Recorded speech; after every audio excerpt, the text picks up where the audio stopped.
Alors que l'Afrique est à la croisée des chemins, ses dirigeants peinent jusqu'ici à prendre des décisions courageuses pour transformer la vie de leur population. Une défaillance due à un manque de vision, mais surtout à une absence de leadership. Cependant, l'avènement de l'Alliance des États du Sahel vient redonner une lueur d'espoir aux populations africaines, faisant naître un nouveau leadership en Afrique. Gilles Domché signe la chronique du jour. Il existe un fait quasi indéniable aujourd'hui. Les États africains manquent de leaders à leur tête.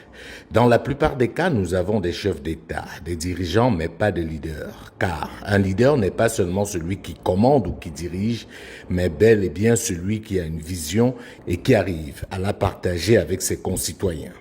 Malgré le fait qu'on peut avoir des leaders africains dans d'autres domaines, notamment économiques, culturels et même sociaux, ces derniers ne sont pas soutenus. Dans certains cas, ils sont même combattus, car il n'y a pas de leader central. La plupart des pays se sont transformés grâce à des leaders charismatiques et visionnaires. George Washington pour les États-Unis, Mao Tse-tung pour la Chine, Lee Kuan Yew pour Singapour et Charles de Gaulle pour la France, pour ne citer que ceux-là. C'est cela qui permet de comprendre la pertinence de cet adage africain qui dit « Vaut mieux une armée de moutons dirigée par un lion qu'une armée de lions dirigée par un mouton ». Ce qui revient à dire que des moutons dirigés par un lion sont plus redoutables que des lions dirigés par un mouton.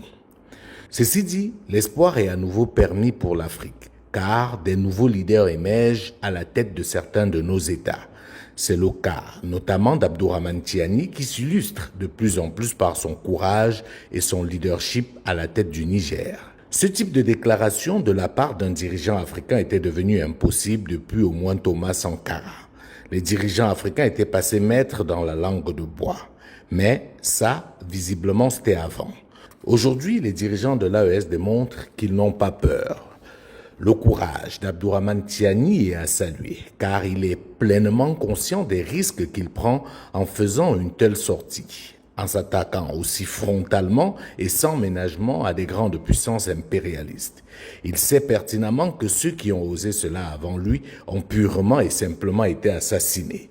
Sylvanus Olympio, Thomas Sankara, Patrice Lumumba et j'en passe. Le deuxième élément important dans cette sortie d'Abdourahmane Tiani, c'est qu'on y découvre son implication et sa parfaite maîtrise de l'information et des renseignements. Le président Tiani ici démontre que les services de renseignement de son pays sont au service du pays et non au service d'un individu, comme c'est souvent le cas dans certains pays africains où des dirigeants utilisent des renseignements plus pour protéger leur pouvoir que pour assurer la sécurité de leur territoire.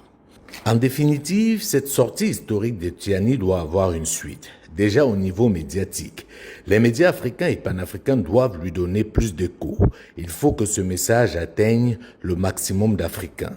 C'est pour cette raison que je recommande aux dirigeants de l'AES en général de désormais associer le maximum de médias panafricains à ce type de sortie pour s'assurer une plus grande audience et ainsi obtenir l'adhésion de l'opinion publique africaine.